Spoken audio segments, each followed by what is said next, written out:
शङ्खं चक्रं जलौकां दधतमृतं घटं चारुदौर्भिश्चतुर्भिः सूक्ष्मं स्वच्छातिरुद्यं शुकपरिविलसनम् मौलिमम्बोजनेत्रं कालाम्बोद्योज्ज्वलाङ्गं कटितटविलसश्च चारुपीताम्बराढ्यं वन्दे धन्वन्तरिं तव निखिलगदमिव प्रौढदावाग्निलीलम् प्रौढदावाग्निलीलम्।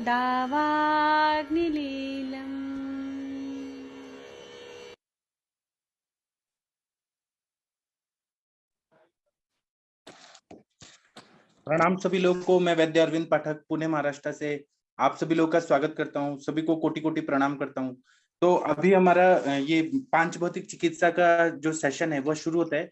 थोड़ा मुझे 10 मिनट लगेगा ये लैपटॉप ऑन होने में, तब तक मैं पढ़ाना तो शुरू कर देता हूँ। आप लोग सुनिए सब लोग। और बहुत ही इंटरेस्टिंग आज है औषधि सेवन काल। पांच भौतिक चिकित्सा के हिसाब से औषध सेवन काल का बहुत ज्यादा महत्व है, तो हम उसी को पूरा अच्छे से पढ़ेंगे, एनालिसिस करेंगे। 5 मिनट में आप लोग के स्क्रीन पे सब चीज दिखाई भी देगा। थोड़ा 5 मिनट रुक जाइए। तो औषध सेवन काल के बारे में ऐसा बता रहे हैं पांच भौतिक चिकित्सा में कि सामान्य आतुर की चिकित्सा जब हम लोग करते हैं तो उसमें अनेकविध औषधियों की योजना करके ही इसकी चिकित्सा का हम योजना करते हैं। जो औषधि रुग्ण को दी जाती है वो औषधि प्रायः शोधन औषधि रहती है या शमन औषधि रहती है। यह हम सब लोग ने फर्स्ट ईयर से ही पढ़ा हुआ है। वैद्य द्वारा चिकित्सा स्वरूप योजना की गई औषधि रोगी को अगर किसी भी समय खिलाया जाए तो अपना काम तो कर लेगी, लेकिन जो व्याधि किस बलाबल में है, किस अवस्था में है, उसका प्रभाव और किस दोष का प्रकोप है, स्त्रोतो दुष्टि कैसा हुआ है, स्थान संशय कहाँ हुआ है, किस ऋतु काल में देना है, यह सब जो है ना, यह हमें अच्छे से जानने के लिए अच्छा। अब जैसे कि किडनी स्टोन हुआ है किसी को, अपान क्षेत्र में हमें काम करना है तो हमें उसको खाने के पहले ही देना पड़ेगा। किसी को हमें समान वायु पे काम करना है तो हमें खाने के साथ में ही देना पड़ेगा। किसी को हमें रसायन काल में देना पड़ता है रसायन कार्य करने के लिए, जब हमें प्राण वायु पे काम करना है। मतलब इसका बहुत ज्यादा महत्व है कि किस काल में क्या औषधि दिया जाता है, इसका बहुत ज्यादा महत्व है। और आयुर्वेद में ये आयुर्वेद की स्पेशलिटी है कि खाने के बाद देते हैं, व्यानुदान काल में देते हैं। तो उसी हिसाब से जब हम चिकित्सा करते हैं तो हमारी चिकित्सा और सफल होती है। और जो लोग ये बात को नहीं जानते और वो लोग कभी भी कोई भी दवाई दे देते हैं तो उतना अच्छा असर नहीं होता है, ऐसा आचार्य लोगों ने बताया है। तो किस ऋतु काल में व्याधि उत्पन्न हुए, किस स्त्रोतस में दुष्टि हुई है, कहां पर स्थान संशय होके कौन सी व्याधि हुई है, और किस दोष का प्रकोप अंशांश कल्पना से कितना हुआ है, यह सब जानना बहुत जरूरी होता है। तो शास्त्रकारों ने शमन औषधियों के सेवन के लिए कुल 11 काल निर्देशित किए हैं, टोटल 11 काल निर्देशित किए हुए हैं, और इसके हिसाब से ही हम लोग चिकित्सा करते हैं। तो आगे हम लोग देखते हैं कि वाग्भट सूत्र स्थान में क्या बताया है। इसमें बता रहे हैं अभक्तम, प्राग भक्तम, मध्य भक्तम, अधो भक्तम, समभक्तम, अनंतर भक्तम, सामुद्गम, मुहुर्मुहुः, सग्रास ग्रासांतरम निशीच। वाग्भट सूत्र स्थान में इसके बारे में बहुत ही अच्छे से बताया है, तो हमें इसको जानना बहुत जरूरी है। अब पहला एक एक करके हम लोग देखेंगे। आप लोग के स्क्रीन पे भी आ जाएगा, ये जो है पूरा आ जाएगा, थोड़ा देर रुक जाइए। तो इसमें ऐसा बताया है कि अभक्तम, वाग्भटाचार्य जी ने बताया हुआ अनन्य काल या और संग्रहकार ने निर्देशित किया अभक्त काल, ये दोनों एक ही है, ऐसा ये हमारे दातार शास्त्री जी बोलते हैं। अभक्तम नाम केवलम औषधम कफोद्रेक गदे नत्रम बलिनोम रोग रोगिणः, अष्टांग संग्रहकार बोलते हैं। जब कफ का प्रकोप अधिक होता है और रोगी और रोग बलवान होता है तब इस काल में औषधि का प्रयोग करना चाहिए। अभक्त काल में आमाशय पूर्ण रिक्त होता है, मतलब भूखे पेट जो नवाया पेट खाते हैं वह अभक्त काल होता है, इसका बहुत ज्यादा महत्व रहता है। फिर बोलते हैं कि अतः औषधि द्रव्य स्वतंत्र या स्वगुण भूयिष्ठ ही रहता है, उसका वीर्य कम नहीं होता है। ऐसी स्थिति में औषधि द्रव्य का काम अति जलद दृष्टिगोचर होता है और अगर रोगी दुर्बल होता है तो उसे प्राग भक्त अन्य काल में भी औषधि सेवन कराना चाहिए। लेकिन जब हम अभक्त देते हैं, भूखे पेट देते हैं, तो उसका ज्यादा बहुत अच्छा रिजल्ट आ जाता है, ऐसा आचार्य लोगों ने कहा है। उसके बाद में बता रहे हैं कि औषधि का अन्य द्रव से संपर्क होने से उसकी कार्मुकता कम हो जाती है, क्योंकि हमारा जो ये जो पैंक्रेटिक जूस हो गया, बाइल हो गया, इसका जब संयोग हो जाता है ना, तो मेडिसिन का उतना अच्छा इफेक्ट नहीं आता जितना कि हम लोग ऐसा सोचते हैं कि अभक्त काल में दे दिया तो ज्यादा होता है, और इसमें रोगी को ग्लानि नहीं होती है और वह औषधि बाधक नहीं होती है। इसके उलट अगर हम लोग देखेंगे एलोपैथी में कोई भी मेडिसिन दिया जाता है तो उसका एक नियम होता है कि आपको मेडिसिन देना है तो वह कब देना है, तो खाने के बाद ही देना है। नहीं तो उसमें क्या होता है कि खाने के बाद नहीं दिया तो गैस्ट्राइटिस या फिर लीवर पे उसका इफेक्ट हो जाता है बहुत ज्यादा। तो इसीलिए इसका बहुत ज्यादा महत्व है कि मतलब आयुर्वेद ऑपोजिट बोलता है, आयुर्वेद बोलता है कि अभक्त देना चाहिए, क्योंकि हमारा वनस्पतिज है, हमारा केमिकल नहीं है। एलोपैथी का जो है वो केमिकल है, उसको गैस्ट्रिक इरिटेशन होता है या गैस्ट्राइटिस ऐसे कंडीशन हो जाती है, तो उसका बहुत ज्यादा महत्व रहता है। इस पर डॉक्टर सरोज मिश्रा जी आप कुछ बोलना चाहेंगे? डॉक्टर सरोज जी। सर प्रणाम। हाँ, अभक्त के बारे में ही केवल बोलिए।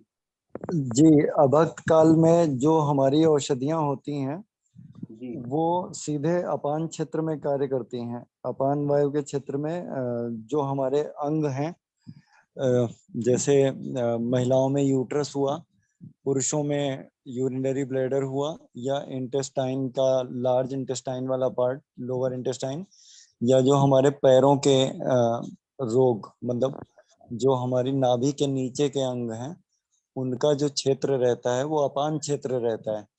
तो यहाँ पर जो हमको औषधियों का सेवन करना चाहिए वो अपान काल में करना चाहिए, क्योंकि इनका डायरेक्ट इम्पैक्ट हमारा अपान वायु के क्षेत्र में पड़ता है। इसके अलावा वातानुलोमन वाली जो औषधियां होती हैं वो भी अपान वायु को प्रभावित करती हैं। तो उन औषधियों को भी हम अपान काल में ही देने का इंडिकेशन अगर करेंगे तो बेहतर लाभ मिलता है। इसका मैंने अपने सारे पेशेंट्स में मैं प्रयोग भी करता हूँ। हाँ, आप जो बोल रहे हैं वो थोड़ा सा गड़बड़ा रहे हैं। ये जी, अभक्त है वो नवाया पेट, भूखे पेट खाने के लिए बोल रहे हैं। आप जो बोल रहे हैं वो प्राग भक्त होता है, ठीक है। अपान अभक्त वायु में, जो है तो खाने के तुरंत पहले जो खाए जाते हैं उसको बोलते हैं प्राग भक्त। जी और जी ये अभक्त है, अभक्त में भूखे पेट दिया जाता है। इसमें ये नहीं है कि खाना कब खाया जा रहा है। इसमें अभक्त काल में आमाशय पूर्ण रिक्त होता है। इसमें औषधि द्रव्य का अन्न से कोई संपर्क नहीं होता है, मतलब ये देने के बाद बहुत देर के बाद हम लोग खाने को देते हैं, ये अभक्त हो गया। अच्छा, उसके मतलब खाने के बहुत देर बाद खाने को देते हैं हाँ, मेडिसिन औषधि पूरा खाने पच जाए उतना को। उतना अच्छा, टाइम हाँ, लेता है। ये इसका जो एक्शन होगा वो स्टमक पे होगा बेसिकली। हाँ, और जैसे कि इसका एग्जाम्पल हम ऐसे भी देखते हैं कि जैसे घृत पान कराते हैं हम लोग पूर्व जी कर्म जी में, जी तो जी उसमें भी अन्न का संबंध नहीं होता है। जब पूरा औषधि पच जाता है तब खाना खाया जाता है। या जी फिर जी च्यवनप्राश वगैरह सुबह खिला दिया, भूखे पेट खिला दिया, जब पच जाए तब भूख लगेगी तब खाना है, पचने का हाँ टाइम दिया जाता है। हाँ। तो इसमें स्टमक के जो समान वायु के हमारे क्षेत्र हैं उन पे समान हमारा हमारा, वायु नहीं रहता है इसमें, कोई वायु का नहीं है इसमें। समान वायु तो खाने के साथ में देते हैं, समभक्त बोलते हैं। जी जी जी, इनका हाँ, बेसिकली एक्शन हम लोगों को स्टमक पे लेना होता है। स्टमक पे लेना होता है। जी जी जी आप अभी सुनिए तो और इंटरेस्टिंग है। जी फिर दूसरा है प्राग भक्त। प्राग भक्तम नाम यदंतरम भक्तम तदपान निर्विकृतावदः कायस्य च बलार्धनार्थम तद्गदेषु च व्याधिषु प्रशमनाय कृषि करणीयम योजनीयम। अष्टांग संग्रह सूत्र कांड 23 चैप्टर में 40 नंबर का श्लोक है। इसमें बोल रहे हैं अन्न ग्रहण करने के कुछ पल पहले औषधि सेवन करना प्रागवत चला जाता है। मतलब इसमें हम खाना खा रहे हैं लेकिन कुछ देर पहले मेडिसिन का सेवन किया जा रहा है ना। और जी इसमें बोल रहे हैं कि वाग्भटाचार्य जी ने अन्नादो ऐसा संबोधा है, जब अपान वायु प्रकुपित होकर शरीर में व्याधि उत्पन्न करता है तो उसे प्राकृत अवस्था में लाने के लिए प्रागवत काल में औषधि दी जाती है। इस काल में औषधि सेवन करने से अपान वायु तो अपनी अवस्था में आता ही है, साथ में उसके प्रकोप से जो शरीर के अधोभाग में जो अंग प्रत्यंग है उनकी निर्बलता भी सहजता से ठीक हो जाती है। आचार्य गुरुवर दातार शास्त्री जी ने मलावष्टम की चिकित्सा करने के लिए किसी भी रेचक द्रव्य का प्रयोग करना जानबूझकर टालते थे। मलावष्टम के कारण प्रतिलोम या अतः प्रतिहत अपान वायु को अनुलोमन करने के लिए उन्होंने चिंचा लवण तेल का प्रयोग किया। मतलब वो बहुत ज्यादा स्ट्रांग ये नहीं देते थे, विरेचन के द्रव्य नहीं देते थे, वो चिंचा लवण तेल देते थे खाने के पहले। तो इससे क्या अनुलोमन होता था और प्रागभक्त काल में बहुत खूबी से उपयोग होता था। इमली का जो चिंचा है, इमली का अम्ल रस जो है वो मूढ़ वायु का अनुलोमन कर देता है, और सिंधा नमक जो है वो मल भेदन का कर्म बहुत अच्छी तरह से करता है। और इसके साथ तेल होने से प्रकुपित अपान वायु की वजह से आंत्र में जो रुक्षता उत्पन्न होती है उसे भी ठीक किया जा सकता है, जिससे मलबद्धता का समूल उच्चाटन हो जाता है। हाँ, अब आप बोलिए सर, प्रागभक्त। जी सर, हाँ, जो हमारा प्रागभक्त काल है वो भोजन के पूर्व यहाँ पे अपान वायु की विकृति के लिए इसका इस्तेमाल किया गया है। अच्छा, इसके बाद जो अभक्त काल था उसका चूंकि एक्शन स्टमक पे, तो जो हमारा स्टमक था वो मधुर अवस्था पाक का स्थान है, तो यहाँ पे जब कफ का प्रकोप हो तो यहाँ पे इसका हमको उपयोग करना चाहिए। तो जैसे बलवान रोगियों में कृष्णता लाने के लिए अभक्त काल में औषधियों का उपयोग किया जाता है। जो आपने बताया कि चिंचा लवण तेल, तो चिंचा लवण तेल जो होता है या अनुलोमन तेल करके पांच भौतिक चिकित्सा में उपयोग किया जाता है, तो ये बेसिकली अम्लधर्मी और क्षारधर्मी कल्पों से मिला के बनाया गया है। चिंचा मतलब इमली एंड लवण मतलब क्षार, है ना। तो इमली और क्षार, ऐसा क्यों इसका इंडिकेशन किया गया कि जो हमारे भोजन के पाचन की प्रक्रिया होती है वो भी अम्ल धर्मिता और क्षार धर्मिता से मिक्स्ड रहती है। जैसे हमारा पाचक पित्त का जब एक्शन होता है तो जो पाचक पित्त होता है वो क्षारधर्मी होता है, और उसके बाद जब रंजक पित्त का उस पे एक्शन होता है वो अम्लधर्मी होता है। तो जो भोजन के पाचन पे भी जो प्रभाव पड़ता है वो अम्ल धर्मिता और क्षारधर्मिता का प्रभाव पड़ता है, जिसकी वजह से जो मल की निर्मित होती है वो भी अम्ल और क्षार धर्मी गुणों से युक्त होती है। इसलिए यहाँ पे चिंचा लवण तेल का इस्तेमाल जो किया जाता है वो भी अम्ल और क्षारधर्मी गुणों से मिक्स्ड होने की वजह से इस पे अच्छा कार्य करता है। तो यहाँ पे प्रागभक्त काल में अपान वायु की विकृति में ये चिंचा लवण तेल का इस्तेमाल यहाँ पे बोला गया है। जी सर। जी, बहुत अच्छा बताया आपने। अब दूसरा आता है मध्य भक्त। मैं मध्य भक्त बोल के अपना लैपटॉप ऑन करूंगा, फिर आप लोगों को दिखेगा। इसमें बोल रहे हैं मध्य भक्त में क्या बोल रहे हैं, यह समान वायु पे काम करने वाला मध्य भक्त। मध्य भक्तम मध्य भक्तस्य तत्समानानिल विकृतो कोष्ठगतेषु च व्याधिषु पैत्तिकेषु च। अष्टांग संग्रह सूत्र स्थान 23 चैप्टर में 15 नंबर का श्लोक है। इसमें बोल रहे हैं कि अन्न ग्रहण करते समय आधे भोजन के बाद औषधि द्रव्य लेना और उसके बाद उर्वरित अन्न ग्रहण करना, इसे मध्य भक्त संज्ञा दी जाती है। मतलब मिडल ऑफ, हम जब खाना खा रहे हैं तब। समान वायु की विकृति में मध्य भक्त काल में औषधि देने का निर्देश शास्त्रकारों ने किया है। समान वायु का स्थान ग्रहणी अर्थात वहनी समापस्थ का है। समानो अग्नि समीपस्थ। समान वायु की विकृति से ग्रहणी स्थित अग्नि भी विकृत हो जाता है, और फिर इसकी वजह से अतिसार होती है, ग्रहणी रोग हो जाते हैं, ऐसे सामान्य रोग हो जाते हैं जहां पर समान वायु की विकृति हो जाती है। तो इन व्याधियों की चिकित्सा करते समय अगर मध्य भक्त काल में औषधि दी जाए तो आमाशय में औषधि अन्य द्रव्य के साथ अच्छी तरह मिल जाता है और ग्रहणी में आने के बाद अपना प्रभाव दिखाई देता है। अतः ग्रहणी दौर्बल्यता की अवस्था में ग्रहणी स्थित अग्नि को सम्यक करना और ग्रहणी अवयव को बल प्रदान करना, ये दोनों कर्म मध्य भक्त काल में ही दी गई औषधियां अच्छा कर्म करती हैं। और इसीलिए परपटी कल्प की योजना अगर मध्य भक्त काल में की जाए तो अति लाभदायक होता है। इसी तरह से लशुनादिवटी हो गया, शंखवटी हो गया, फिर कपर्दी का भस्म हो गया, प्रवाल पंचामृत हो गया, या फिर मतलब जो हम समान वायु पे काम करना चाहते हैं, उसी तरह से लवण भास्कर चूर्ण हो गया, हिंगवाष्टक चूर्ण हो गया, आसव अरिष्ट हो गया, ये मध्य भक्त काल में बहुत ज्यादा उपयोगी रहता है। अब इस पर सरोज मिश्रा जी आप बोलिए, आप कंटिन्यू बोलते रहिए, तब तक मैं लैपटॉप पे आता हूँ। जी सर, जो मध्य भक्त काल में हम लोगों का औषधि सेवन का काल जो बताया गया है, तो वहां पे जैसे हम अवस्था पाक मानते हैं तो प्रथम अवस्था पाक जो था हमारा मधुर अवस्था पाक था, और वहां पे कफ की निर्मित हो रही थी। तो वहां पे हम औषधि सेवन का काल जब कफ की प्रधानता होती थी तो अभक्त काल में दे रहे थे। यहाँ पे मध्य भक्त काल में हम द्वितीय अवस्था पाक का विचार करते हैं, और जब सामान्य वायु की विकृति होती है तो हम इस औषधि सेवन काल का उपयोग करते हैं, मतलब कि भोजन के मध्य में थोड़ा भोजन खाया, उसके बाद औषधि ली, उसके बाद बाकी का भोजन लिया।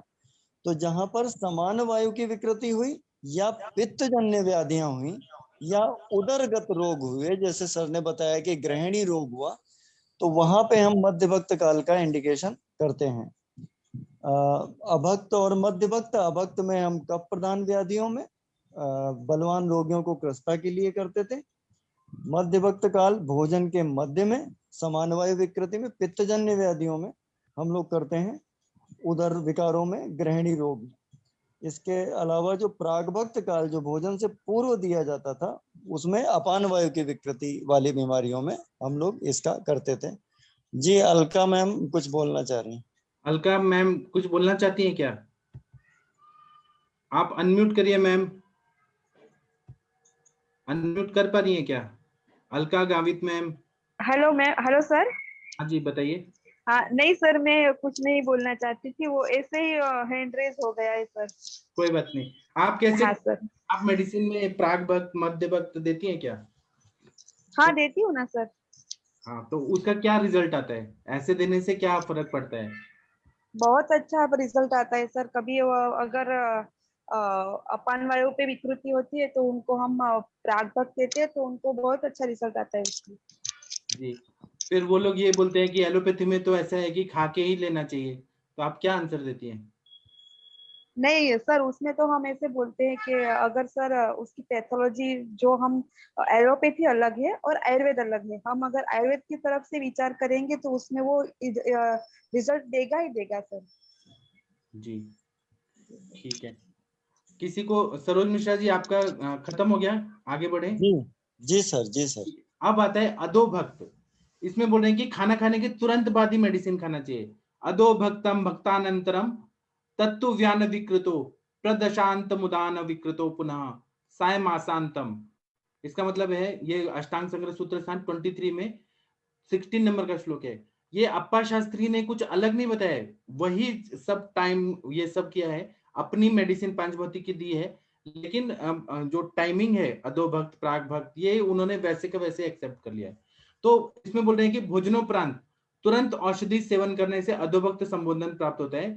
इसमें दोपहर के भोजन के बाद दी जाने वाली वायु दवा जो रहती है वो व्यान वायु पे कार्य करती है, और रात में भोजनोत्तर दी गई दवा उदान वायु पे काम करती है। दोपहर मतलब लंच के बाद अगर दिया जाए तो व्यान वायु, और नाइट में डिनर के बाद दिया जाए तो उदान वायु। इसको हमेशा याद रखिए।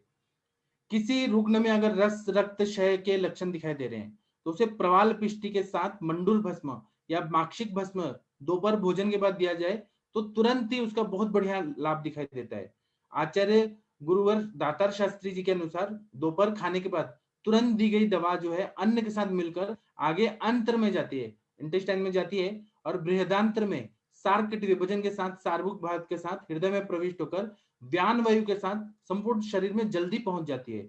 इसी कारण सप्त धातु के पोषणार्थ और स्थूलीकरणार्थ दी जाने वाली दवा व्यान काल में अर्थात दोपहर के भोजनोपरांत दी जाती है। श्लेष्म केसु च प्रश्माय स्थूलीकरणाय च स्थूलीकरणार्थम च उर, ये कफ, उर जो है ये कफ और उदान वायु दोनों का स्थान है। तो हमें यह हमेशा चाहिए कि उर प्रदेश कौन सा है, कफ और उदान वायु का स्थान है। तो कफ प्रधान व्याधियों में प्रकोपित कफ शमनार्थ रात्रि में भोजनोत्तर दवा देने को कहा गया है। कफ प्रधान ज्वर हो गया या निमोनिया हो गया, उसमें वरांगक क्षार का प्रयोग किया जाता है। पांचभौतिक चिकित्सा में कफ को निकालने के लिए क्षार देना है, तो वरांगक क्षार। वरांगक क्षार का मतलब क्या है? त्रिफला को जला के जो राख बनाया जाता है वो वरांगक क्षार होता है। वरा मतलब त्रिफला, इसका क्षार। तो यह कफ को बहुत अच्छे से विलयित करता है। तो उदान काल में दिया जाए तो अविश्वसनीय लाभ होते हुए देखा गया है। इसी प्रकार उरस से शरीरावयवों की दुर्बलता नष्ट करने के लिए, बल प्रदान करने के लिए इसी उदान काल में जो दवा दी जाती है वो रात्रि में दी जाती है। इसी तरह से उरशत अथवा तत्सदृश अवस्था में फुफ्फुसावयव की दुर्बलता दूर करके उसे बल प्रदान करने के लिए गुरुवर आचार्य दातार शास्त्री जी ने अलक्तारिष्ट या लाक्षारिष्ट जो है, लाक्षा को अलक्ता बोला है उन्होंने, तो वह भी उपयोग उदान काल में ही करते हैं जहां पर भी उरशत होता है। तो ठीक है, तो इस पर सरोज मिश्रा जी आप बताइए कुछ। जी सर, ये जो हमारे पांचों वायु के स्थान माने गए हैं, तो उसमें वाग्भट ने अष्टांग संग्रह में जो श्लोक दिया है कि हृदय प्राणो गुदे अपाना समानो नाभिमंडले उदाना कंठ देशे स्यादि व्याना सर्व शरीर का। हृदय प्रदेश में प्राण वायु का स्थान है, गुद प्रदेश में अपान वायु का स्थान है, समान वायु नाभि प्रदेश में है, समानो नाभि आपने मंडले बोला उदाना प्राण वायु हृदय में बोला आपने, जी प्राण वायु तो इंद्रियों में है, अपने ज्ञानेंद्रियों में। हृदय प्राणो, अब वो उसका भी कारण मैं बता रहा हूँ, क्योंकि मन का स्थान प्राणो भी अर्थ हृदय, मूर्धगा बोला है ना। मन का स्थान भी हृदय है, तो इस वजह से चूंकि हृदय प्रदेश में ये प्राण वायु है, तो ये मन के भी आप विषयों व्यान को वायु क्यों नहीं बोल रहे हैं, ऐसे कंफ्यूज कर रहे हैं आप। व्यान वायु है ना हृदय में। नहीं नहीं नहीं नहीं, व्यान वायु पूरे शरीर में है सर। हृदय प्राणो गुदे अपाना समानो नाभिमंडले उदाना उस कंठ हिसाब से बोल रहे हैं। देशे ज्ञाना सर्व शरीर का। जी, अच्छा, ऐसे ऐसे ही जो हमारा कफ का स्थान है वो है उरा शिरो ग्रीवा पर्वाण्यामाशयो श्लेष्मणा स्थानानि तत्रा प्यूरो विशेषण। उस पे भी उर जो है वो विशेष रूप से कफ का स्थान है। तो जो हम व्यान वायु के क्षेत्र में जो 2 औषधियां दे रहे हैं, भोजन के ठीक बाद हम जो 2 औषधियां दे रहे हैं अधोभक्त काल में, तो भोजन के पाचन के लिए जो पाचक रसों का उस पे असर पड़ता है, वही असर जो होता है वो औषधियों पे भी पड़ने लगता है पाचक रसों का, जिसकी वजह से वो पूरे शरीर में संचारी होने लग जाती हैं। तो प्रातः काल भोजन के अनंतर जो औषधियां दी जाती हैं वो व्यान वायु की विकृति में व्यान उदान काल में ऐसा माना जाता है। ऐसे ही सायं काल के भोजन के अनंतर दी जाने वाली औषधियां भी उदान वायु के क्षेत्र में काम करती हैं। उदान जो है तो है हृदय प्राणो गुदेपाना समानो नाभिमंडले उदाना कंठ देश, मतलब कंठ प्रदेश में जो है वो उदान वायु का स्थान है। तो यहाँ पे हम अगर जो देखते हैं कि प्राण वायु का जो स्थान है हृदय माना गया है, तो वो मन को नियंत्रित कैसे कर रहा है, क्योंकि मन का स्थान भी हृदय है, हृदय मन का भी स्थान है, इसलिए मन के विषयों को नियंत्रित करने का कार्य भी प्राणवायु कर रही है, हृदय कर रहा है। तो इस वजह से यहाँ पे उदान और प्राण वायु दोनों मन को नियंत्रित करते हैं। जी सर। लेकिन मन का यहाँ इन्वॉल्वमेंट नहीं है, जो अष्टांग संग्रह का है। सिंपल लैंग्वेज में बोले, प्राण को इसमें मत घुसाइए।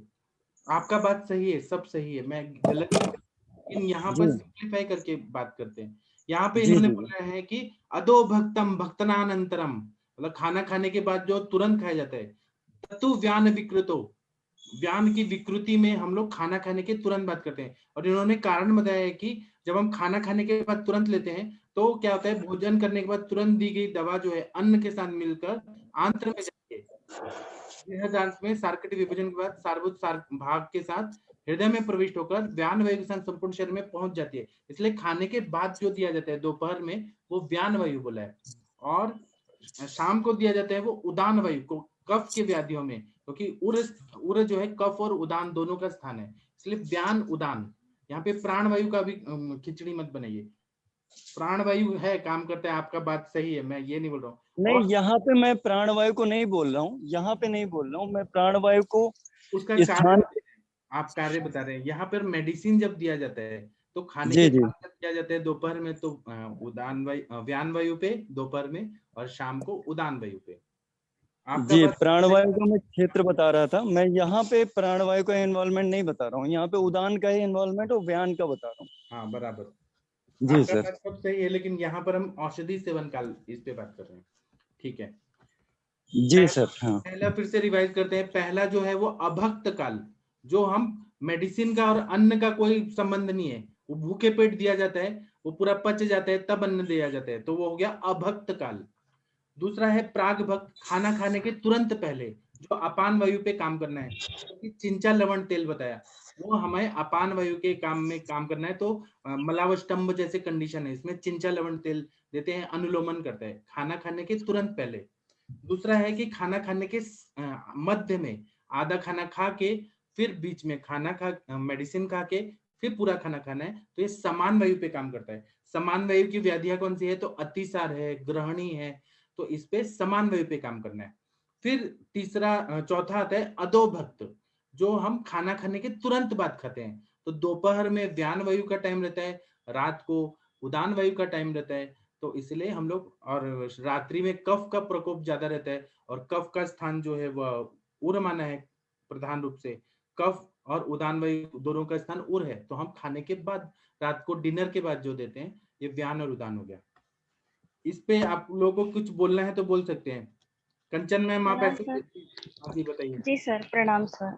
बस मैं मोस्टली ऐसे देखती थी इसे, जैसे कि हम महाराष्ट्र में ऐसे जैसे प्राणे उदाने अपाने, जैसे प्राणे अपाने समाने व्यानोदाने ऐसे बोलते हैं। जैसे प्राणे बोले तो अभक्त हो गया, मतलब कि ये भूखे पेट वाली दवाई। यहाँ पे मोस्टली हम रसायन द्रव्यों का यूज करते हैं, है ना। और अपाने बोले तो यहाँ पे प्राग भक्त हो गया, जैसे अभी आपने एग्जांपल दिया चिंचा लवण तेल का। तो यहाँ पे मैं मोस्टली जैसे आरोग्यवर्धिनी वगैरह चलाती हूँ ये काल में। अपाने समाने मतलब कि स्वभक्त हो गया, तो यहाँ पे मैं हिंगास्टिक चूर्ण को जैसे कि घी में मिक्स करके देती हूँ बहुत सारे पेशेंट में, यहाँ पे अग्नि का वर्धन करने के लिए। और अधोभक्त मतलब व्यानोदाने, तो जैसे व्यान काल का सुबह के खाने के बाद, जिसे हमने अधोभक्त बोला है। और जो उदान पे काम करना है तो रात के खाने के बाद, ऐसे। तो यहाँ पे हम ऐसे शॉर्ट वर्ड्स भी यूज करते हैं सर यहाँ पे महाराष्ट्र में, जैसे प्राणे अपाने समाने व्यानोदाने। सही कहा ना सर? जी, यही चीज है, ये अप्पा शास्त्री जी ने भी वही बोला है, लोकल लैंग्वेज में उसको ऐसे बोल दिया है। हाँ जी सर, जी सर। एक्चुअली हम बहुत बार यूज करते ही है ऐसा। हाँ बोलिए सर। कंचन मैम जरा रिपीट कीजिएगा, प्राणे अपाने समाने व्याने उदाने। हाँ, मतलब जैसे सेम है ना सर, अभक्त माने प्राण पे काम कर रहे हैं हम, यहाँ पे रसायन औषधि जाती है, दी जाती है। जैसे ब्रह्म मुहूर्त जी, पे वो बोलते हैं जी। ना हम, च्यवनप्राश है या फिर कोई भी रसायन देना है, और जहाँ पे बल पेशेंट का देख के हम ऐड करते हैं। अपाने बोले तो खाने के पहले माने प्राग भक्त, समाने हाँ, बोले तो खाने के साथ मतलब खाने के बीच में, जैसे आधा खाना मध्य खाया, भक्त। या फिर हाँ सभक्त, जैसे हिंगाष्टक चूर्ण हम जैसे चटनी की तरह चाटने के लिए बोलते हैं पेशेंट को। व्याने हाँ। मतलब कि अधोभक्त, मतलब सुबह सभक्त के खाने के सभक्त नहीं कहेंगे उसे, सभक्त नहीं कहेंगे उसे, मध्य भक्त नहीं, कहेंगे। सभक्त नहीं बोलेंगे उसको, मध्य भक्त बोलेंगे। और मध्य भक्त बोलेंगे। सामान्य लोकल ओके। भाषा में औषधियों को हाँ खाने के साथ पका दिया जाता है। हाँ, तो समाने वो मतलब मध्य भक्त हो गया। समभक्त अलग होता है। जी जी सर, जी सर। और व्याने मतलब कि सुबह के खाने के बाद हो गया, और उदाने मतलब कि रात के खाने के बाद हो गया। अच्छा, अभी इसमें सही एक हो गया ना? बहुत, हाँ, बहुत अच्छी चीज सर ने अभी जो बताई थी ना, हम लोगों को डिफ्रेंशिएट करना। जैसे जी अभक्त और प्रागभक्त दोनों खाने से पहले दिए जाते हैं, लेकिन जी अभक्त अभक्त में जो होता है हम औषधि दे देते हैं लेकिन खाना नहीं देते, तो वो नहीं देते हैं। स्टमक पे काम करता रहता है, कफ पे काम करेगा। हाँ, कफ। यहाँ पे मैंने तो अभी प्राणवायु तक पे। रसायन, हाँ रसायन काल ही समझाया। रसायने भी बोलते हैं यहाँ पे लोग, हम हाँ लोग यहाँ पे रसायने बोलते हैं, जैसे कि प्राणवायु पे काम कर रहे हैं हाँ। तो जी, रसायने। जी। और हम लोग ना महाराष्ट्र में फर्स्ट ईयर बीएमएस से यही सुनते आ रहे हैं अपने सर लोगों से, उनके क्लिनिक से हम यही सुनते हैं, समाने व्यानोदाने अपाने निशा काले रसायन काले, ऐसे ही सुनते आ रहे प्रा, प्राणे अपाने समानो व्याने उदाने। एक मराठी सीख गए मैं, कंचन मैम। अगला लेक्चर कब लेंगे? हाँ, एक्चुअली ना मैंने बहुत बार यूज किया है ये। जैसे जी, कि मैं बहुत बार ना गोक्षुरादि गूगल, जैसे कि अभी स्वदृष्टादि गूगल, तो मैंने सिंपल अपना जो नॉर्मल त्रिदोष पे काम करने वाला गूगल जो देती थी मैं बहुत बार पेशेंट को, सुबह 6 बजे और शाम को 6 बजे। तो इसमें ऐसे लॉजिक लगाते थे, जैसे कि सुबह का वात और कफ का संधि हो गया, और शाम का जो है वो पित्त और वायु का संधि हो गया। तो यहाँ पे तीनों दोषों पे काम करेगा, इसलिए ऐसे मॉर्निंग में 6 बजे और शाम का 6 बजे ऐसे प्रॉपर गोक्षुरादि गूगल का डोज देती थी मैं सर। जी। और ये चैट बॉक्स में डॉक्टर एमवी सुशील सर पूछ रहे हैं कि अवपेड़क स्नेह का सही समय क्या होगा। तो वो जो बोलते हैं ना, खाने के पहले 25 ml घी देना है, खाने के बाद देना है, तो उसको बोलते हैं सामुद्रिक काल। जैसे कि कोई आपका बॉक्स है, तो बॉक्स आप खोलते हैं, संदूक जैसे खोलते हैं, तो ऊपर और नीचे किसी चीज को ढक के रखा जाता है। उसी तरह सामुद्रिक काल जो रहता है वो अभी आएगा, वो रहता है खाने के पहले खाने के बाद। और किसी ने पूछा है, इतिश्री साहू मैम ने कहा है कि मॉर्निंग टाइम में और उदान व्यान क्यों बोलते हैं मॉर्निंग टाइम में और उदान नाइट टाइम में। यहाँ पर रियल में शास्त्रोक्त बोला है कि लंच के बाद, मॉर्निंग टाइम नहीं बोला है, लंच के बाद जो खाया जाता है वो व्यान वायु। क्यों बोला जाता है? क्योंकि हम खाना खाते हैं, खाना पचता है और फिर व्यान वायु का कार्य शुरू हो जाता है दोपहर में, कि वो पूरा सर्कुलेट होता है, खाना पच के सार्कटी विभाजन होके अन्न पचने लगता है और हार्ट में जाता है, हृदय में जाके, और फिर पूरे बॉडी में सर्कुलेट होता है, इसलिए व्याने। और शाम का टाइम जो रहता है कफ का काल रहता है, तो उस टाइम पे कफ कहाँ रहता है? उरस स्थान में। उरस स्थान में कफ रहता है और वायु रहता है, इसलिए शाम के टाइम जो दिया जाता है वो उदान वायु पे काम होता है, क्योंकि ठंडी का बाहर ठंडी है, कफ का टाइम है, एक्टिवेट हो गया है, इसलिए उसको हम व्यान नहीं बोलेंगे, उसको उदान ही बोलेंगे। ठीक है, आगे बढ़ते हैं। बहुत अच्छा, आज का जो डिस्कशन हो रहा है ना, बहुत बढ़िया हो रहा है, इसका आप लोग के प्रैक्टिस में जरूर काम आएगा, क्योंकि महाराष्ट्र में इसी तरह से किया जाता है। अब हम आगे बढ़ते हैं। पांचवा टाइप है समभक्त काल। समभक्तम यन्नेन समम साधिंत पश्चात वा समालोडितम तत्वालेषु सुकुमारेषु औषध तदिष्टारुचो सर्वांगेषु। अष्टांग हृदय सूत्र स्थान 23 चैप्टर में 17 नंबर का श्लोक। इसमें बोल रहे हैं कि कोई जैसे छोटा बच्चा है, छोटा बच्चा को कोई भी तीक्ष्ण दवाई देनी है, त्रिकटु देना है, पंचकोल देना है, तो वो तीक्ष्ण दवाई खा नहीं पाएगा। और जो रोगी भेषज द्वेषी है, जिसको मेडिसिन पसंद नहीं, तो हम लोग क्या करते हैं कि कुछ अन्न के साथ मिला के, गुड़ के साथ, चॉकलेट के साथ मिला के, मधु के साथ मिला के जब हम देते हैं तो उससे मेडिसिन पता नहीं चलता, या कैप्सूल बना के देते हैं, कैप्सूल में भर के फिल करके देते हैं। तो ये बोल रहे हैं कि औषधि अन्न द्रव्य को सिद्ध करके या अन्न के साथ मिला के या फिर किसी और द्रव्यों के साथ मिला के देना समभक्त कहलाता है। बालक या सुकुमार व्यक्ति को यदि कोई तीक्ष्ण दवा देनी हो तो उसे अन्न द्रव्य के साथ मिलाकर देने से औषधि का द्रव्य और उष्ण होने के कारण रोगी किसी प्रकार से वह, अगर हमने मिक्स करके दिया तो कोई तकलीफ नहीं होगी। जो रोगी भेषज द्वेषी है उसे भी अन्न द्रव्य के साथ दवा मिलाकर देने से उसे पता ही नहीं चलता है और औषधि भी अपना काम कर लेती है। जैसे कि आप लोग नरसिंह रसायन हो गया, महाकल्याणक घृत हो गया, महाकल्याणक घृत को दाल में डाल के दे दीजिए, पेशेंट को क्या समझेगा कि क्या है, वो सोचेगा नॉर्मल घी है। तो ये बोलते हैं समभक्त। ठीक है, किसी को कुछ बोलना है तो बोल सकते हैं, फिर आगे बढ़ते हैं। जी सर, इसमें समभक्त काल में औषधियों को अन्न के साथ पका लिया जाता है तब दिया जाता है। तो जैसे जो बच्चे औषधियों से द्वेष करते हैं, ऐसे लेने में इजी नहीं होता उनके लिए, तो उनको हम इस काल में देते हैं। दूसरा, एक जो हमारा स्नेह की विचारणाएं आई हैं, एक तो अच्छ पे आया है, एक स्नेह की विचारणाएं, 24 प्रविचारणाएं आई हैं। तो 24 एक तरीके का इंडिकेशन रहता है कि हम उसको सबक्त काल में औषधि इसलिए देते हैं कि जो पेशेंट होता है वो स्नेहन करने में ऐतराज करता है कि डायरेक्ट हम नहीं ले पाते, तो उसका भी हम स्नेह की प्रविचारणाओं को अभी इसमें ले सकते हैं सर। जी। इसके बाद में आते हैं अंतर्भक्तम। इसमें बोल रहे हैं कि अंतर्भक्तम यत् पूर्वाणुभक्ते जीर्णे मध्याह्ने भेषजम उपयुज्यते जीर्णे पुनरपाने भोजनम। मतलब अष्टांग हृदय स्थान सूत्र स्थान संग्रह में 23/18 है। इतना बढ़िया बता रहे हैं कि सुबह का भोजन खा लिया, अच्छा लग रहा है। और उसके बाद प्रशांत भट्ट जी म्यूट रखिए।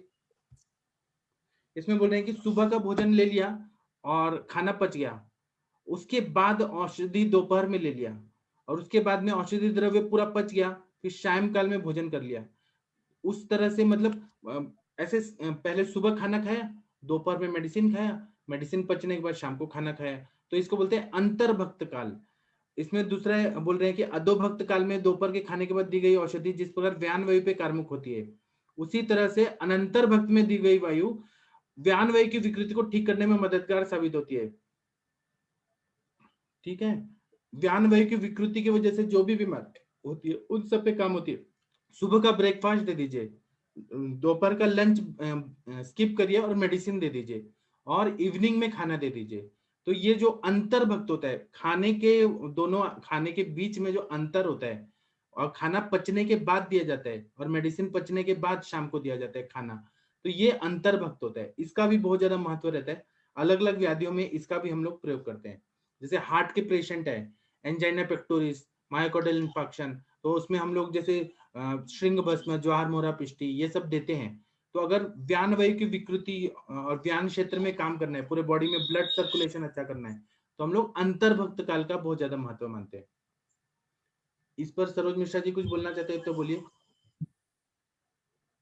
जी सर, इसमें अनंतर भक्त में पहले का भोजन पचने के बाद में औषधि, औषधि पचने के बाद में भोजन, इस तरीके का इंडिकेशन किया गया है। हाँ, तो यहाँ पे हम लोग ये मान रहे हैं कि भोजन पच ही जाएगा, मतलब अग्नि बहुत अच्छी है। तो हाँ, जहाँ पे अग्नि पहले से प्रदीप्त है, ऐसे रोगियों में हम अनंतर भक्त काल का उपयोग व्यान वायुजन्य रोगों में कर सकते हैं। अदरवाइज हमने व्यान वायु की विकृति में अधोभक्त, मतलब खाने के बाद में औषधि का इंडिकेशन तो तत्काल भी किया था, और यहाँ भी हम अनंतर भक्त में भी तत्काल कर रहे हैं। तो जहाँ पे हम अधोभक्त में कर दोपहर रहे का हैं, खाना ही नहीं दे रहे हैं हम लोग, जी यहाँ दोपहर का खाना ही नहीं दे रहे हैं। जी, तो यहाँ पे जी, यहाँ पे अधोभक्त में जो हम कर रहे थे वो तत्काल बात कर रहे थे, और अनंतर भक्त में क्या कर रहे हैं कि भोजन पच गया तब औषधि, औषधि पच गई तब भोजन।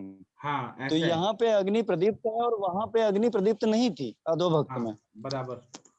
और अधोभक्त में हमें जी सर। अपान वायु पे काम करना है, अपान वायु पे काम करना है। अधो यहाँ पर व्यान वायु पे काम, अधोभक्त में सर ज्ञान ज्ञान उदान का बताया था सर।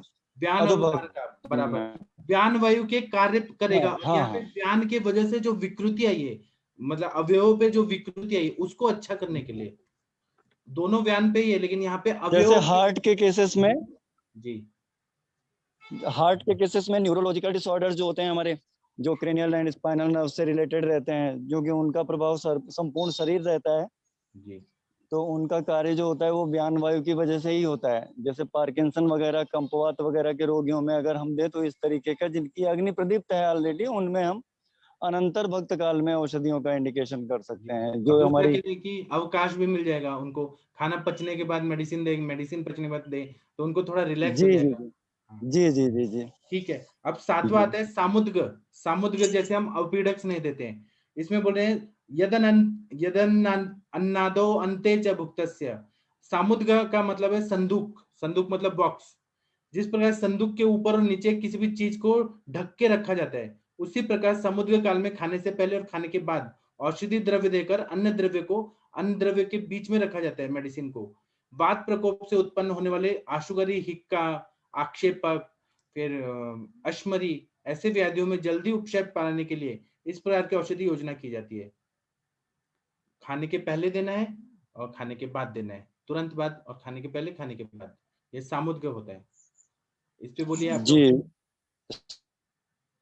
के अंत में और आदि में औषधि का सेवन कराया जाता है। ये जो हमारे पाचक औषधियां रहती हैं, अवलेह रहते हैं, चूर्ण रहते हैं, बराबर। उनका उपयोग हम कंप के केसेस में, आक्षेप के, एपिलेप्सी वगैरह के केसेस में, हिक्का और ऊर्ध्व अश्मरी। हिक्का हिक्का कंप और आक्षेपक वगैरह के केसेस में, सामुद्ग। ऊर्ध्व और अधोकाय वगैरह की बीमारियों के लिए हम इसको उपयोग करते हैं सामुद्ग काल का। जी। इसके बाद में आता है मुहुर्मुहु काल। मुहुर्मुहु काल है कि थोड़ा थोड़ा देर में खाना है। जैसे कि आप लोगों ने देखा होगा आईसीयू में हम लोग कैसे मैनेज कर रहे थे कोरोना काल में, कि हर 2-2 घंटे पे देना है, हर 1-1 घंटे, आधे-आधे घंटे पे देना है। तो ये बोलते हैं पुनः पुनः भुक्ते यस भुक्ते वा तत श्वास हिक्का त्रिक्षर्दिषु विष निमित्तेषु च विकारेषु। अष्टांग संग्रह सूत्र स्थान 23 चैप्टर में 20 नंबर का श्लोक। इसमें बोल रहे हैं भोजन के बाद, भोजन के बिना, कैसे भी जो दवा अल्प मात्रा में पुनः पुनः दी जाती है, मुहुर्मुहु दी जाती है, उसको थोड़ा थोड़ा पुनः पुनः दी जाती है। जैसे कि श्वास रोग, कास रोग, हिक्का रोग, छर्दी रोग, जब संप्राप्ति बलवान होती है तो तुरंत उपशय पाने के लिए कई बार बार बार दवाई का प्रयोग किया जाता है। जैसे विषजन्य व्याधि में आशुकरित्व होने से इस प्रकार की औषधि देने का निर्देश किया गया है। कोरोना टाइम में आप लोगों ने देखा होगा, हम सब लोग क्या डिस्कस कर रहे थे पिछले साल कि समीर पन्नगरस, हेमगर पुटली, स्वर्ण सुचेखर, स्वर्ण मालिनी वसंत, रस सिंदूर, ये इसको मुहुर्मुहु चाटन देना है। तो कोरोना पेशेंट को ऑक्सीजन सैचुरेशन बढ़ रहा था, जो डाउन हो रहा था, तो ये देते ही बढ़ गया, बहुत सारे पेशेंट आईसीयू से बाहर आ गए। तो ये मुहुर्मुहु होता है। बोलिए सर। जी, मुहुर्मुहु मतलब प्रतिक्षण औषधि देनी है, बारंबार औषधि देनी है। तो यहाँ पे हम औषधि काल को नहीं देखते कि कब दें कब ना दें, जितनी भी हमारी इमरजेंसी कंडीशंस हैं जिनको हम डील करते हैं आए दिन प्रैक्टिस में, जैसे श्वास का सिक्का है, इमरजेंसी कंडीशन हो गई। मज्जा धातुगत अगर कोई ज्वर पहुंचा है तो वो महाश्वास लेके आएगा, तो ये इमरजेंसी कंडीशन हो गई। तो यहाँ पे या कोई पॉइजनिंग का केस आ गया, विषाक्तता का केस आ गया, किसी को सांप ने काट लिया, किसी को कोई ओल्ड एज पेशेंट है, बार बार 5-5 मिनट पे लेट्रिन हो रही है उसकी, तो उसमें हम औषधि सेवन काल ना देख के मुंह बारंबार औषधि कंडीशन से बाहर निकाल सकें। ऐसा एक केस में हमने भी किया है। अभी लूज मोशन किसी को हो रहे थे, तो उसको क्या करना है, हमारे पास जो अवेलेबल मेडिसिन थी कि वो आए हमारे पास पेशेंट की, भाई इनको डायबिटीज था तो डायबिटीज की दवाई दे दो। तो मैंने कहा कि भाई पेशेंट 5-5 मिनट पे लेटिन कर रहा है, अनकॉन्शियस है, तो मैं तुम्हारे हिसाब से ना चल के डायबिटीज की दवाई नहीं दूंगा। शुगर तो मैं बाद में भी ठीक कर लूंगा जब हमारा मरीज जिंदा रहेगा। जब मरीज ही नहीं बचेगा तो हम शुगर कहाँ से उसको ठीक कर लेंगे। तो हमने मुहुर्मुहु काल में जो हमारे पास औषधियां थी डिस्पेंसरी में, जैसे दाड़िमाष्टक चूर्ण था, शंख कपर्दक, वो सब मिला दिया। पुष्यानुग भी मिला दिया, क्योंकि पुष्यानुग में आम की गुठली का पाउडर रहता है और मैं उसमें स्वर्णगैरिक भी देना चाह रहा था, तो पुष्यानुग में 2 चीजें मुझे मिल गई, तो इस वजह से मैंने पुष्यानुग भी डाल दिया उसमें। तो ये सब औषधियां मैंने उनको कहा कि 1-1 घंटे के अंतर पे दो, और जैसे ही स्टूल थोड़ा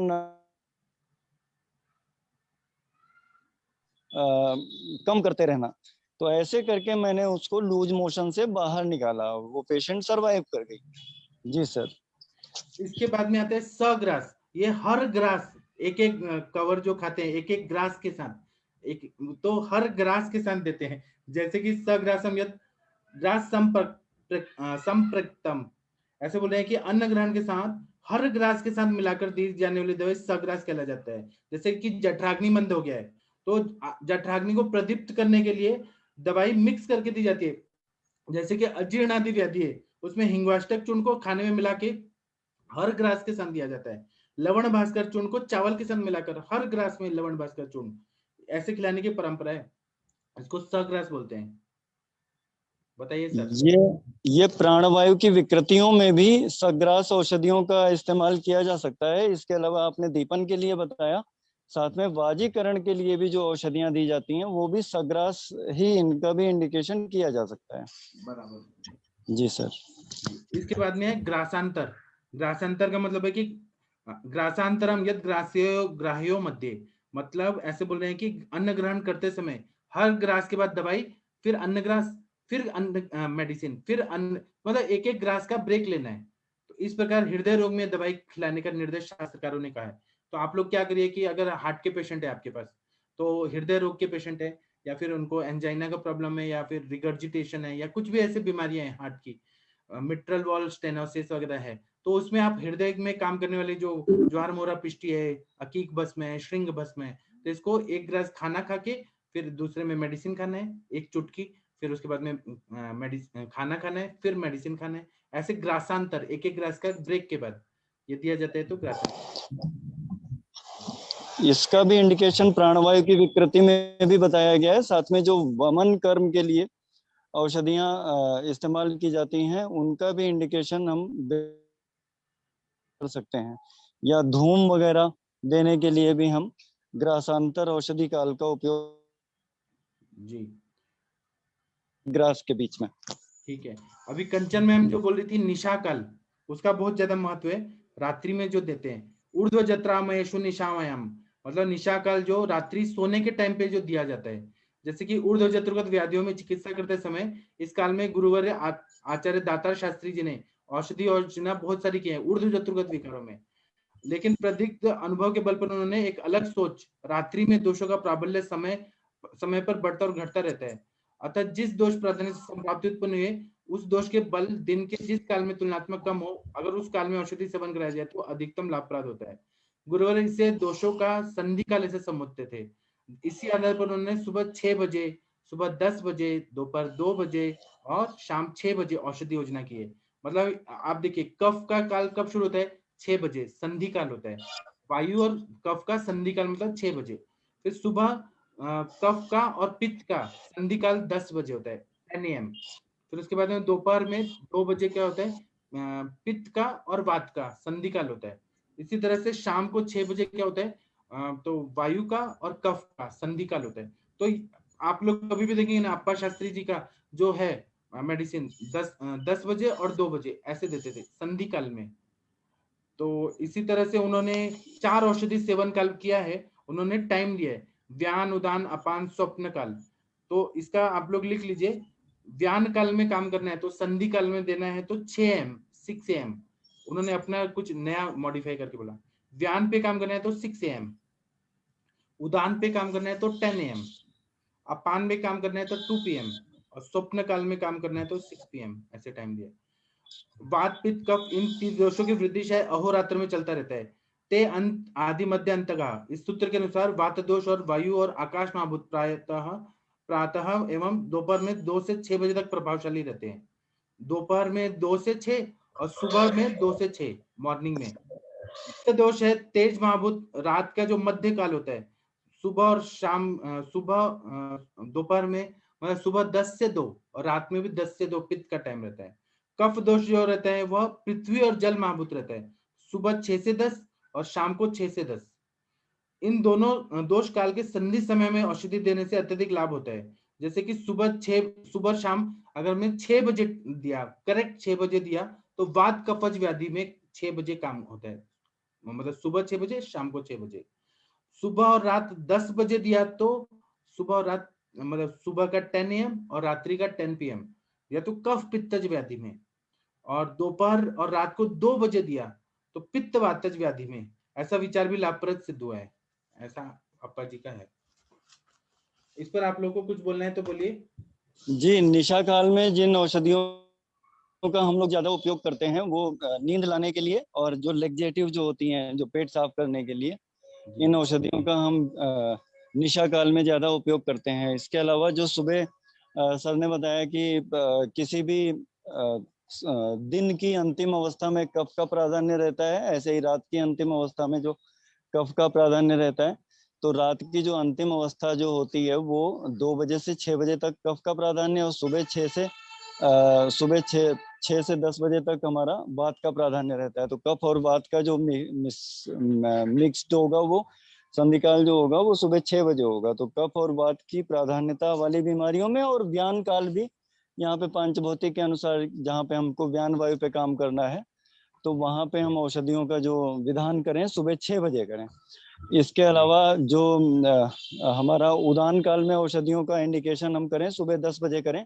और ये काल किसका संधि काल रहेगा, एक तो कफ का रहेगा और एक पित्त का रहेगा। कफ पित्त व्याधियों और उदान काल की औषधियां जो हमने देनी है वो देनी है सुबह 10 बजे। 2 बजे हम जो देंगे वो पित्त और वात का संधि काल है। तो ये अपान काल की औषधियां अपान काल क्यों आपने दे दिया कोई दवाई 2 बजे तो शाम को 6 बजे तक पेट साफ हो जाता है, वो पूरा निकल जाता है, इसलिए अपान का इतना महत्व बताया इन्होंने। जी जी जी जी। हाँ। तो ये अपान काल का यहाँ पे इस समय 2 बजे देने का इंडिकेशन बोला गया है पांचभौतिक चिकित्सा के अनुसार। और ये संधि काल हमारा वात और इसका रहता है कफ का 2 बजे नहीं, वात का और कफ का नहीं, पित्त और वात का रहता है संधि काल। तो सर यही जी। और 6 बजे जो रहते हैं स्वप्न काल का एक टाइम बताया जी, स्वप्न काल का रह गया। जी जी। अभी कंचन मैम आपको कैसा लगा ये जो हमारा डिस्कशन हुआ? बहुत बढ़िया है सर, आप दोनों मिलके इतना अच्छे से क्लियर कर देते हो ना सब कुछ कि बिल्कुल मजा आ जाता है।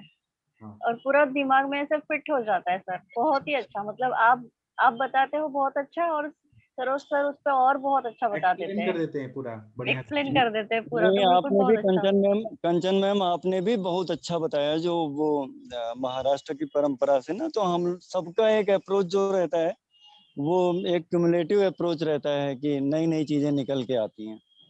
जी सर, पर आप किसी में क्वालिटी होती है ना बहुत अच्छा एक्सप्लेन करने की, तो वो आप दोनों में बहुत ही अच्छी है सर। नहीं, आप में भी है, थैंक यू फॉर अप्रिशिएशन। नहीं, कभी कभी कैसे होता है ना, मुझे तो बहुत सारी चीजें बतानी होती है तो भी मैं एक्सप्लेन नहीं कर पाती हूँ बहुत बार, पर आप दोनों का एक्सप्लेनेशन बहुत ही बढ़िया बढ़िया बढ़िया एकदम बढ़िया होता है जी। और मैं सरोज मिश्रा जी को पकड़ के लाता हूँ कि आप भी बोलिए, आप भी बोलिए, आप भी बोलिए। जी सर, और मजा आ जाता है, दोनों का बात सुन के मजा आ जाता है। हाँ थैंक यू सो मच। ठीक है, तो अभी हम थोड़ा ब्रेक ले लेते हैं, फिर मिलते हैं 8:15 बजे। थैंक यू, प्रणाम जी। सभी लोग को। Thank you sir, thank you, प्रणाम सर। प्रणाम। प्रणाम सर।